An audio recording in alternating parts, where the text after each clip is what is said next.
Assalamualaikum warahmatullahi wabarakatuh. Baiklah, kami dari kelompok 7 ingin mempresentasikan video pembelajaran dari kami dengan judul Metabolisme Asam Amino dan Protein. Kami dari kelompok 7, saya Ligna Nurul Aulia dari kelas 3B. Saya Lydia Puspitasari dari kelas 3A. Saya Yoga Wibowo dari kelas 3A. Saya Tisba Julikasari dari kelas 3B. Saya Rizky Mahdi dari 3A.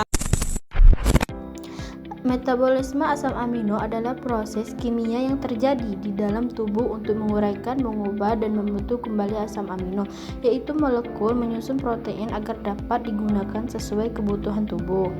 1. Katabolisme, pemecahan asam amino diuraikan, gugus aminonya dilepas diaminasi dan sisanya bisa masuk ke siklus Krebs untuk menghasilkan energi. 2. Anabolisme, pembukaan tubuh menggunakan asam amino untuk membangun protein baru atau senyawa penting lainnya. Metabolisme protein adalah proses kimia yang melibatkan pembentukan anabolisme dan pemecahan katabolisme protein di dalam tubuh untuk menghasilkan energi. Jenis-jenis anabolisme. Yang pertama, fotosintesis. Terjadi pada tumbuhan hijau, alga, atau beberapa bakteri. Yang kedua, komonetesis.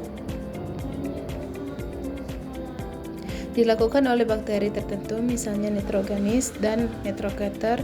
Energi boleh dari reaksi kimia organik, bukan hanya matahari, untuk menyusun senyawa organik.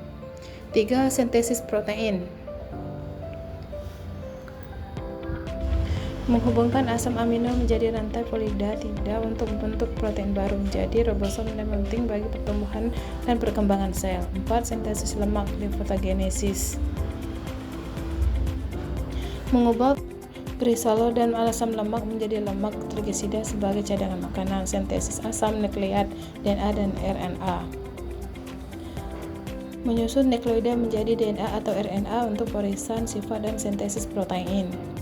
Katabolisme menghasilkan energi ATP karena mencegah molekul besar. 1. Respirasi seluler. Respirasi aerob mencegah glukosa dengan oksigen, misalkan CO2, H2O, dan energi ATP. 2. Katabolisme lemak, lipotesis.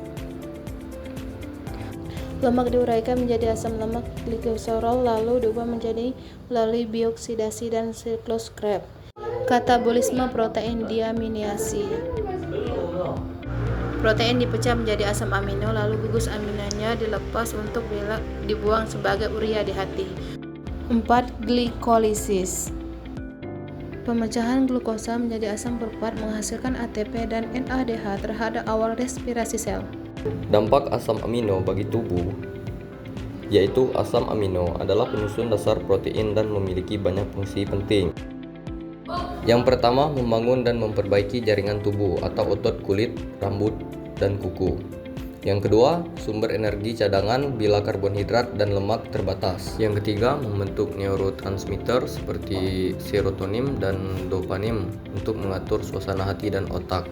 Yang keempat, mendukung sistem imun, misalnya glutamin dan arginin memperkuat sel imun.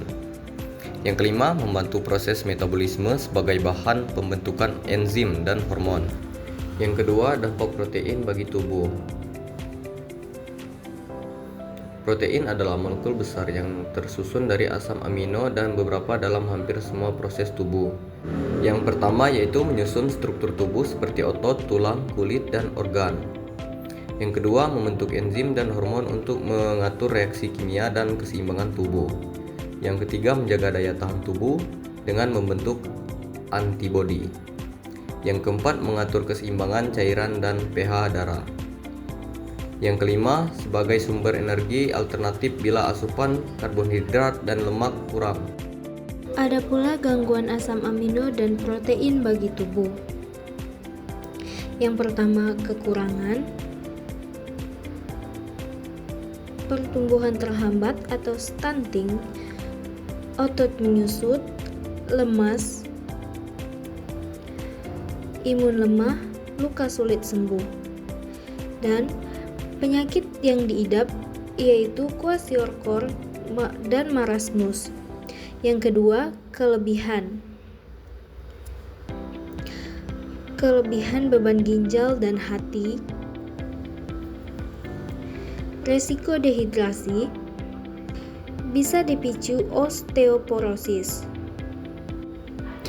Yang ketiga, gangguan metabolisme genetik. PKU menyebabkan fenilalanin menumpuk dan gangguan otak. MSUD menyebabkan urin bau amis dan bahaya otak. Alkaptonuria menyebabkan urin hitam dan rusak sendi. Ini adalah ayat Al-Quran yang berkaitan dengan metabolisme asam amino dan protein. A'udzu billahi minasyaitonir rajim. Bismillahirrahmanirrahim. Wa inna lakum fil an'ami la'ibrah. Nuskikum mimma fi butunihi min baini farsi wa damil labana.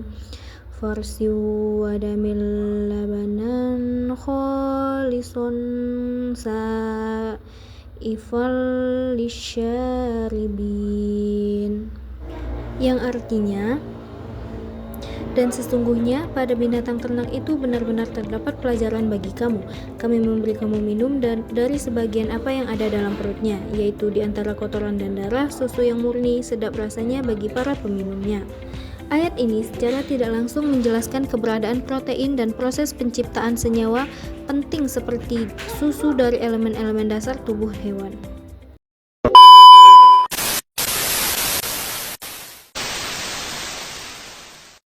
Baiklah, itulah penyampaian materi dari kelompok kami.